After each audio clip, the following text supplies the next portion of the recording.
Hai guys, Assalamualaikum warahmatullahi wabarakatuh. Selamat sejahtera.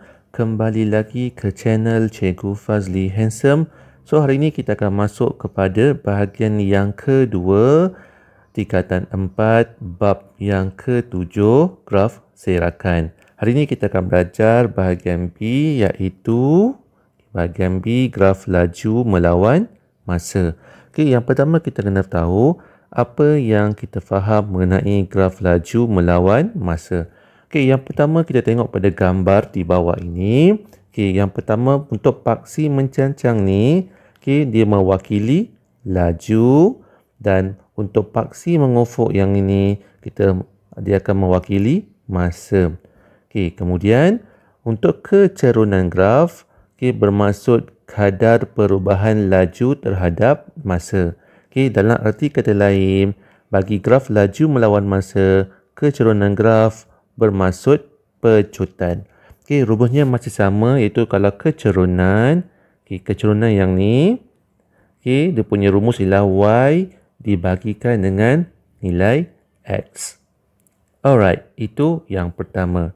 Yang kedua, kita nak belajar melukis graf laju melawan masa. Contoh 1, lukiskan graf laju melawan masa. Sekarang maklumat telah diberikan, masa dalam unit saat, laju dalam unit meter per saat. Okey, langkah pertama apa yang perlu kita buat ialah kita hendaklah melukiskan kita punya paksi graf. Okey, bagi paksi mencancang. Okey, paksi mencancang, mewakili laju dalam unit meter per saat. Bagi paksi mengufuk, paksi mengufuk mewakili masa dalam unit saat. Kemudian kita plotkan senggat-senggat pada paksi mencancang. Kosong, 10, 20, 30, 40 dan 50. Paksi mengufuk 0, 1, 2, 3, 4. Okey, sekarang kita nak plotkan graf. Yang pertama 0, 0, 0. Okey, 0, 0. Okey, kemudian 1, 10, 1, 10. Seterusnya 2, 20, 2, 20, 3, 30, 3, 30 dan 4, 40. 4, 40. Okey, kemudian kita sambungkan semua titik-titik yang kita dah plotkan tadi. Okey, so kita dah siap melukis graf laju melawan masa. Okey, contoh yang kedua pula. Contoh yang kedua, diberi V sama dengan 800 tolak 1600 T. Lukis graf laju melawan masa. Okey, tak seperti yang contoh pertama tadi. Okey, jadual kekerapan hanya diberikan masa T, kosong, jarak. Jarak ni salah dia punya ini bukan jarak saya potong. Ini bukan jarak. Ini laju. Laju meter per saat. Masa dalam unit saat. Saya tukar Right. So yang jadual kekerapan yang diberikan masa dalam unit saat, laju dalam unit meter per saat. Masa hanya diberi kosong dan laju diberi kosong juga. Sekarang kita kena isikan maklumat yang kosong, yang tak ada dalam jadual ni. Ini berapa, yang ni berapa. So caranya ialah yang pertama, gantikan nilai masa ni ke dalam nilai T. So kosong gantikan dengan T, ni saya tukar balik bukan S. So T, laju pun saya tukar V. Alright. So gantikan kosong. So nilai V sama dengan 800 tolakkan 1600 darab kosong. 1600 darab kosong akan dapat kosong. 800 tolak kosong akan dapat 800. So V yang pertama ni ialah 800. Yang kedua, gantikan nilai V ni dalam persamaan ni. Jadikan jadi kosong. So macam mana dia punya bentuk dia? kosong sama dengan 800 tolakkan 1600 T. Okey. Okey, 1600 T ni negatif ni kita pindahkan ke sebelah kiri. Okey, jadi bila negatif pindah ke sebelah kiri dia akan jadi positif. Jadi 1600 T bersamaan 800. Okey, sebelah kiri darab pindah sebelah kanan dia akan jadi bahagi. Jadi T sama dengan 800 bahagi 1600. Okey, kita boleh guna kalkulator. 800 bahagi 1600, jawapan ialah 0.5. So, pada ruang yang kedua ni, jawapan ialah 0.5. Okey, sekarang kita dah lengkapkan jadual kekerapan. So, apa yang perlu kita buat ialah, yang pertama, seperti biasa, lukiskan paksi mencancang. Okey, paksi mencancang. Okey, ini ialah laju. Okey, simbolnya ialah V dan paksi mengufuk. Okey, simbol dia punya unit ialah dia punya perwakilan ialah masa. Okey, dia punya simbol ialah T. Okey, sekarang kita nak buat senggat pada paksi mengufuk. Okey, sebab masa sampai 0.5 sahaja.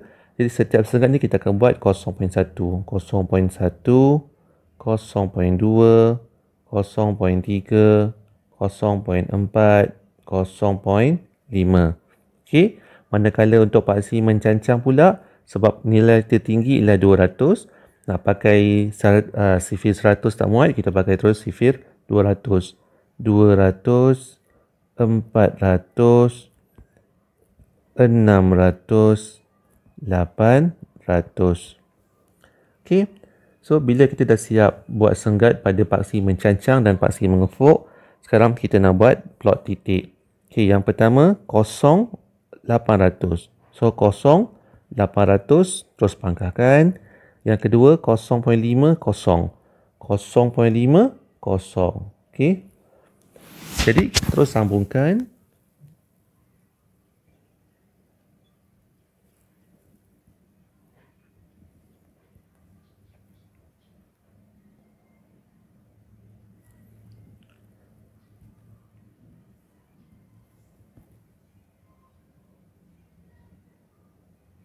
Okey, so kita dah siap sambungkan di antara dua plot titik yang telah kita buat tadi.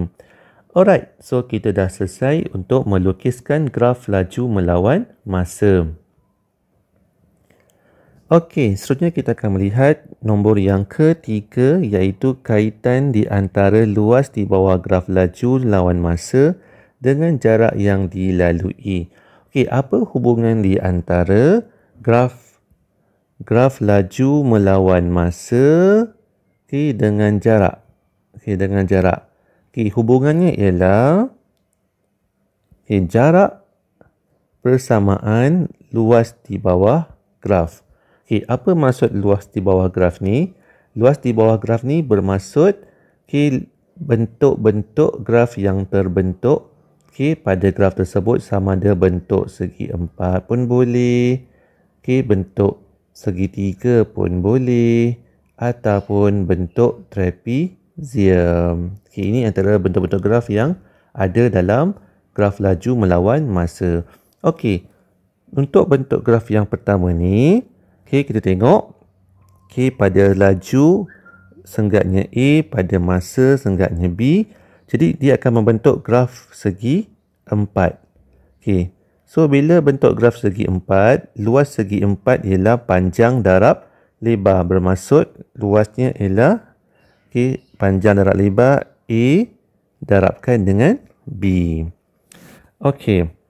Seterusnya bagi graf yang kedua ni, bagi graf laju melawan masa, kita tengok bentuk grafnya ialah bentuk trapezium. Bentuk trapezium. Jadi kat sini kita terus boleh buat luas trapezium ialah 1/2 darab A tambah B. A tambah B Okey, darabkan dengan tinggi. Okey, mana tinggi dia? Okey, ini tinggi dia. Okey, sini tinggi dia. Okey, darabkan dengan tinggi. Okey, atas tambah bawah, darabkan dengan tinggi. Okey, manakala bentuk graf yang ketiga pula ialah bagi graf laju melawan masa. Kita tengok kat sini grafnya berbentuk segitiga. Okey, grafnya berbentuk segitiga. Jadi luas segitiga ialah luas 1/2 darab tapak ataupun darab tinggi darab lebar. Darab tapak darab tinggi. Okey, A darabkan dengan B. Okey, pada masa yang sama, kita patah balik kepada graf nombor 2 ni tadi. Okey, kita dapati kat sini pun ada, kita boleh pecahkan bentuk trapezium kepada dua bentuk. Okey, yang pertama bentuk segitiga, yang kedua bentuk segi empat.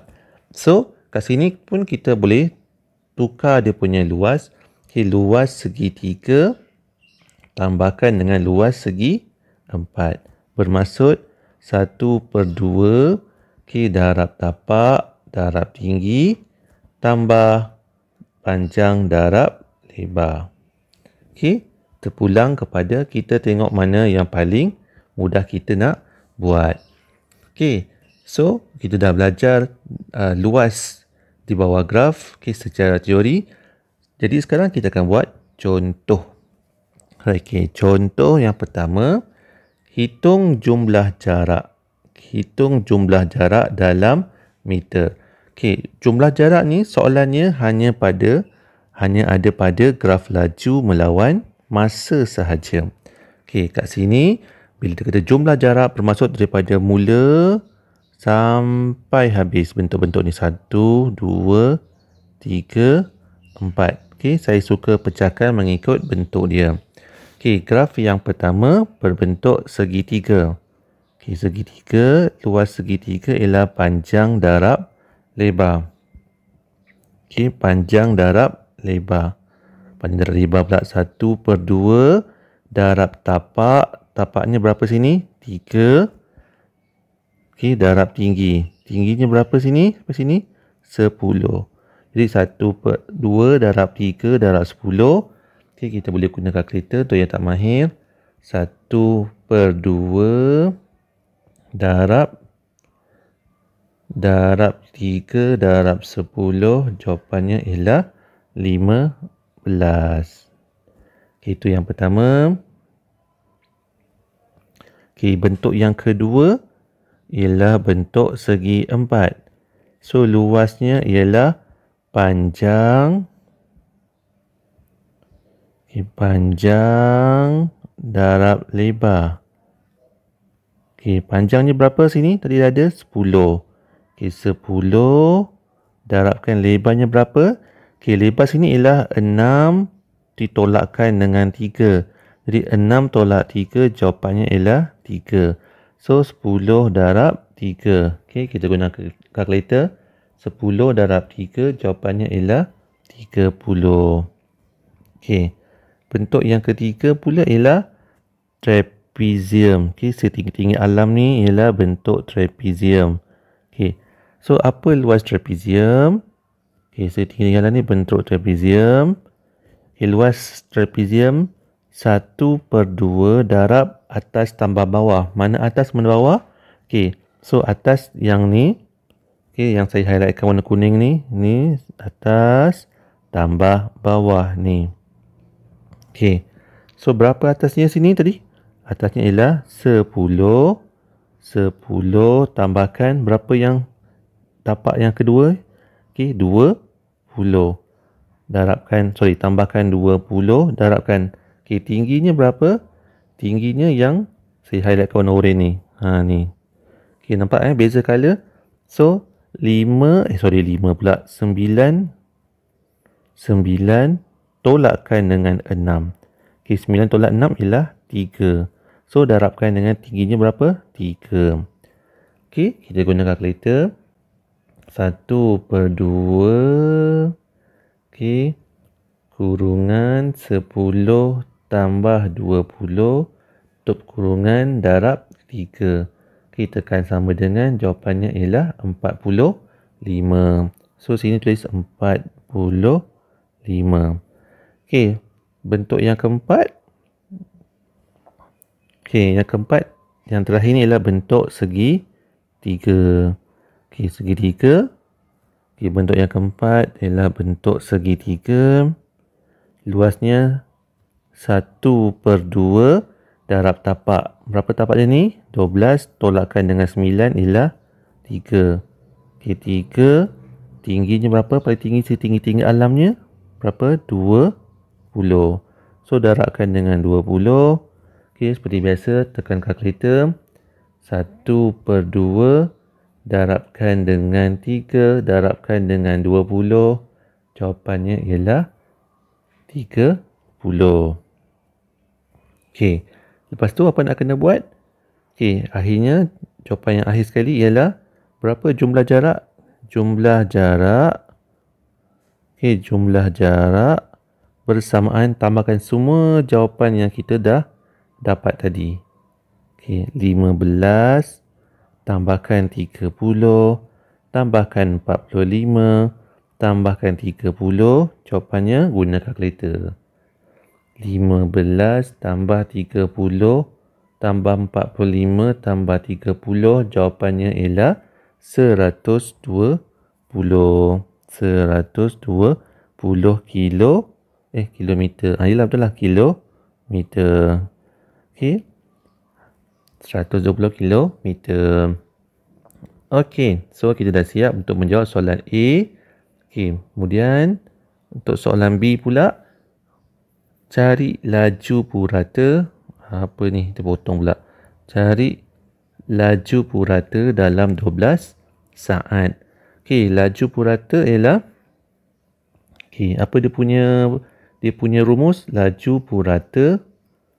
Okey, laju purata sama dengan jumlah jarak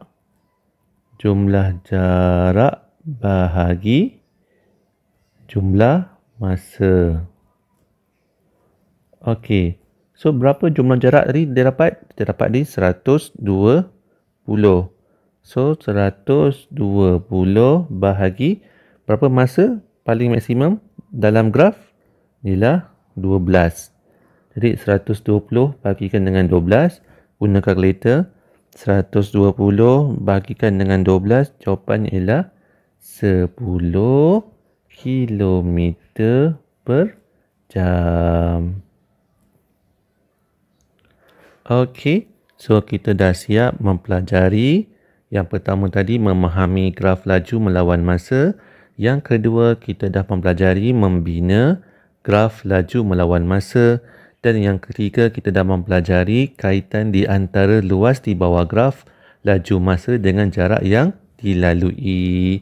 Alright, cukup untuk bahagian kedua sekarang. So seperti biasa, okay, boleh subscribe channel saya. Okay, channel Cikgu Fazli Handsome di YouTube dan juga di Telegram. Okay, jika ada sebarang komen, teguran, cadangan dan sebagainya, okay, boleh tuliskan pada ruangan komen di channel YouTube ataupun di channel Telegram. Jangan lupa tekan button loceng untuk mendapatkan notifikasi video saya yang seterusnya. Okay, sehingga kita berjumpa lagi untuk video yang akan datang. Bye.